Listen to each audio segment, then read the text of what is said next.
quem olhar para tanto coração amigo, né? E hoje tivemos a alegria, né, de convidar o nosso Serginho, que nós conhecemos há muitos anos, né, Sérgio? Já tem um tempo. Alguns. E nós aqui somos da Fraternidade Espírita Chácara Irmão Francisco de Assis, que foi fundada e criada com o ideal franciscano, com o ideal de fraternidade. O Valdemar está aqui, né, com o Euflésio, aquelas pessoas que foram os pioneiros, os batalhadores pela chácara e depois pela instituição que surgiu. Então nós nos unimos com Francisco. E assim como o Valdemar é um franciscano, se não dessa vida ele é de outra, igualmente a Valéria, né? Então todos nós somos companheiros de muitas jornadas. Mas vamos então, cada um, se quiser fechar os olhos, elevar os pensamentos, acalmar os nossos sentimentos e buscar Francisco como inspiração para que a nossa manhã seja abrilhantada pela sua vibração e pela vibração de todos aqueles que se associaram a ele, tanto do mundo espiritual quanto aqui no nosso mundo de provas e de expiações, mas que traz a esperança, a amizade, a fraternidade e o desejo de encontrar um dia a fraternidade. Que Deus nos abençoe e que tenhamos muita paz em nossos corações. Graças a Deus. Sérgio?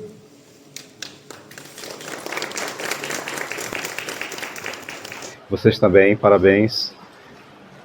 Hoje nós estamos dando continuidade, né, ao nosso encontro, onde tivemos notícias tão alvissareiras, tão belas e aguardadas por toda a equipe, tanto espiritual quanto de espíritos encarnados e desencarnados, de cuidarmos com mais cuidado da nossa casa comum, tendo como base uma escola que presta um serviço inominável à nossa comunidade, e também agora com essa, cada vez mais, com uma pegada mais sustentável, né?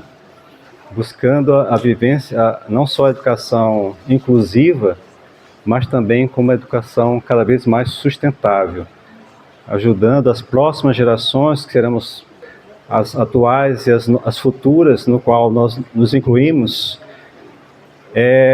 Nós estaremos aqui também estudando, muito provavelmente nas próximas vidas, né? Estudando, formando, cerrando fileiras nessa continuidade de sustentação do nosso planeta, né? Como foi falado, nós já abusamos demais, temos abusado demais, e é preciso nós virarmos, fazermos uma conversão, né, na nossa postura de vida, nos nossos hábitos de vida, no nosso modo de pensar a vida coletiva, porque do jeito que estamos, não será possível continuar, não está sendo mais possível continuar. Muitas vidas já estão sofrendo com isso, né, com o nosso estilo de vida. Nós precisamos pensar e nos educarmos. Aí a proposta de uma escola que vai nos dar essa possibilidade de analisarmos, à luz da ciência, o que nós estamos fazendo, né? Então, a nossa proposta hoje é trazer algumas reflexões, para quem não conhece principalmente, né, sobre um dos seres que inspiram a realização deste trabalho. Primeiramente, nosso Pai, Criador, sustento de todos e de tudo, Jesus, mestre querido, nosso governador, ou presidente, verdadeiro presidente do nosso planeta, do nosso país espiritual, como também uma outra figura que nasceu lá no século XII, no ano de 1182, por volta de 1182. Olá, querido. Bom te ver aqui. E está aqui conosco para trazer essa mensagem de renovação do Cristo, né? Numa época, imagine só, depois de 1000 anos, a humanidade estava assim, carente, saudosa de novamente encontrar Jesus. E para muitos católicos, e dentre eles a maioria dos franciscanos, assim como nós espíritos entendem que a doutrina espírita é o Consolador prometido, para eles o Consolador prometido por Jesus é Francisco. Né? Também tem todas as características que veio relembrar a vida do Cristo, relembrar de uma maneira crua, sem glosa, sem comentários, né? Na aridez da pedra, da porciúncula, mostrando para nós que nós devíamos voltar a olhar para dentro de nós com mais crueza, no sentido de buscarmos a fonte da nossa vida, né? E ele viveu assim.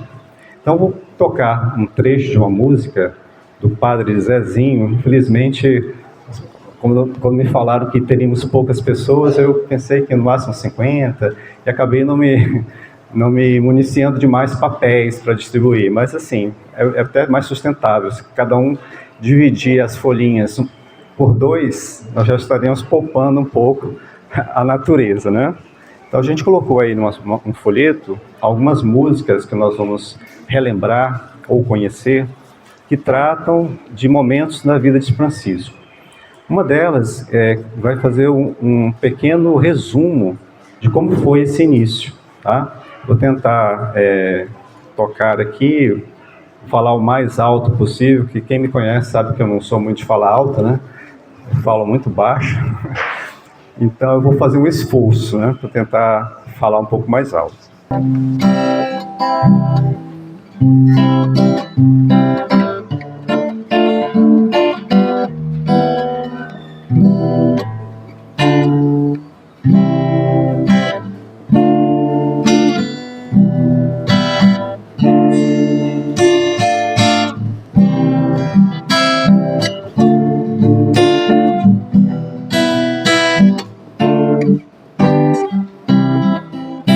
Meu amigo deixou seu dinheiro, sua herança, os direitos que tinha. Era jovem demais o menino, disse o pai, o vizinho, a vizinha. Meu amigo encontrou a verdade e seu rosto banhado de luz pelas ruas de sua cidade. Meu amigo imitava Jesus. Irmão vento, irmão sol, irmã lua, irmão lobo, tu és meu irmão. Roxinol, sabiá, criaturas de Deus, somos obras de suas mãos. Meu amigo viveu sem ter nada, de por esposa escolheu a pobreza. Era jovem demais o menino, não podia ter tanta certeza. Foi assim que ele abriu um caminho para quem quer viver só de amor. Não ficou muito tempo sozinho, gente nova o seguiu com fervor. Irmão vento, irmão sol, irmã lua, irmão lobo, tu és meu irmão. Roxinol, sabiá, criaturas de Deus, somos obras de suas mãos. Hoje em dia os jovens que vejo irrequietos no mundo infeliz, eu renovo a esperança e o desejo de topar com Francisco de Assis. Calça jeans, pé no chão, mundo novo, 1000 ideias de renovação. Eles são consciência do povo, queira Deus que eles cresçam, irmãos. Irmão vento, irmão sol, irmã lua, Irmão louco, tu és meu irmão, roxinol, sabiá, criaturas de Deus, somos obras de suas mãos. Cristal, semente, morango, estrela, sol, lua, arco-íris, passarinho, beija-flor, chuva, flor, borboleta, céu e esperança, lobo-guará, lírio da paz. Hã? Joaninha. Abelhinha. Cristal. Muito bem, pessoal. Então, ninguém imaginava que aquele jovem, né, que vivia nas baladas, esbanjando o dinheiro do pai, né, vivendo pelas madrugadas, nos banquetes, patrocinando os banquetes da juventude, sendo intitulado como o príncipe da juventude de Assisi, na Itália, pudesse um dia se transformar no irmão Francisco. Mas como isso se deu? O paz e bem, nós estamos falando já desde o início, né? Lá na Úmbria, nessa região da Itália, onde está a cidade de Assis, viveu aquela comunidade de 1.000 a 2.000 habitantes, que até hoje ainda continua, né, Valdemar? 2.000 habitantes por aí, sem encontrar Santa Maria dos Anjos. Então, ele era... mas como? Como é que esse menino agora está aí andando com umas roupas... E essa roupa aqui, gente, essa roupa aqui não é a roupa de São Francisco. Tá? Essa aqui era luxo para São Francisco. A roupa de São Francisco é uma roupa feita de linho grosseiro, como se fosse saco de farinha, toda remendada. Eu não estou vestindo a roupa de São Francisco. Estou vestindo a roupa de franciscanos que vieram depois. Nós vamos tocar nesse assunto. Tá? Estou homenageando aqui os franciscanos, no qual a gente se inclui espiritualmente. Né? Mas São Francisco não se deu esse luxo. Ele que vivia no luxo, se transformou depois num camponês, num irmão da penitência. Porque ele começou a questionar isso. Paz e bem? Mas como paz e bem? Eu tive que construir muros na cidade para defender as nossas famílias dos nossos vizinhos. Eu tive que entrar em conflito, dar um golpe aqui dentro da minha cidade e expulsar os nobres da minha cidade. E depois, os nobres descontentes que rumaram para a cidade de Perúdia, vieram para cá guerrear conosco. E olha onde eu estou agora, prisioneiro durante 1 ano. E ficou 1 ano prisioneiro na cidade de Perúdia, por conta das desavenças entre as cidades. E aí, mas por que paz e bem? E começava a se questionar. Né? A gente só vive em guerra, só vive em conflito. É muro, é tal. Eu não estou entendendo, não combina com a minha vida que eu estava levando. Alguma coisa está desconexo. Alguma coisa está acontecendo, está desconexo. Ele começou a se questionar, fazer essa perquisição íntima, e também ficou muito doente nessa época. Então, adoeceu, começou a ter alguns sonhos reveladores. O sonho do castelo, cheio de armaduras, escudos, espadas. E ele perguntava, mas que é esse castelo tão lindo, maravilhoso? Eu gostaria de ter um. Ela falou, eu tenho o castelo. Eu falei, meu? Como assim? Então você é um senhor de armas, um cavaleiro, vou realizar o meu grande sonho de ser um cavaleiro. E aí ele acordou, aí já se matriculou numa nova expedição militar, né? Vamos lá, tal. Mas já estava meio quebrado, e foi para essa nova expedição, era distante, numa região chamada Apulia, junto com nobres cavaleiros que estavam sendo convocados. Ele se alistou, vou conquistar minhas armas, tive o sonho e tal. E aí foi lá próximo da cidade, se não me engano, se não é Foligno, uma cidade próxima, Spoleto. Já em Spoleto, lá acampado, naquela noite. Spoleto é pertinho, né, de Assis. Foligno ainda é mais perto, uns 10 quilômetros, né?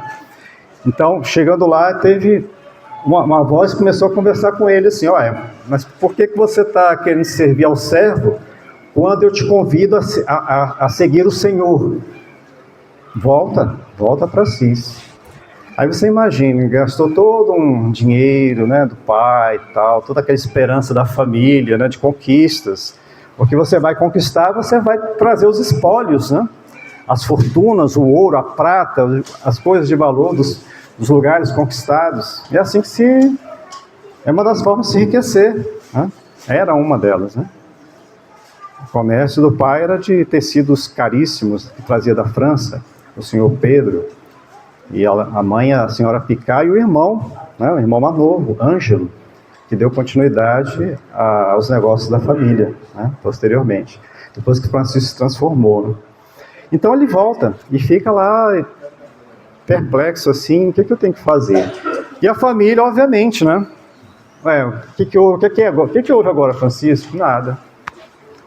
Cansei dessa vida. E você vem, né? Obviamente, você deixou você volta, a comunidade fica, esse menino está doente. Só pode estar, porque está desonrado. Os outros vão lá para as batalhas, etc. Provavelmente muitos vão perecer. Ele vai voltar para a vida que tinha.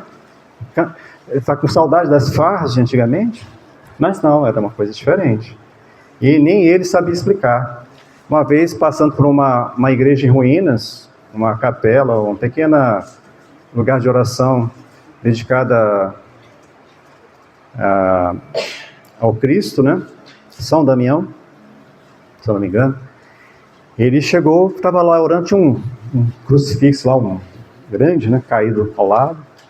Ele colocou no lugar, tirou a poeira e fez umas orações, começou a meditar e ouviu percebi uma voz que saía da cruz e falava assim: Francisco, não percebes que a minha igreja está em ruínas? Faz alguma coisa. E aí, bom, então a minha missão é renovar as igrejas. E começou a consertar as igrejas, reformar mesmo. Ele que já tinha trabalhado nas fortificações de Assis, né, aqueles muros altos de mais de 10 metros, mais de 3, 4 metros de grossura de pedra, começou a trabalhar na edificação das igrejas. São Damião, depois uma outra dedicada a São José, e o último uma pequena capelinha dedicada a Nossa Senhora, que era dos irmãos, se eu não me engano, beneditinos, chamada Santa Maria dell'Angeli ou Porciúncula, devido à sua pequenez, né, bem pequenininha. Isso aqui é uma catedral perto da Porciúncula, né? Isso aqui dá umas 5 Porciúnculas, né, esse lugar que nos abriga hoje, né? E era um lugar assim, cercado pela natureza, pelo ambiente, pela mata nativa. Era fora dos muros de Assis, tá? E ali ele ficou construindo, reformando e, ao mesmo tempo, tendo alguns encontros reveladores do que ele teria que fazer. E nós vamos conversar sobre isso na terceira parte, quando falarmos sobre a irmã Paz.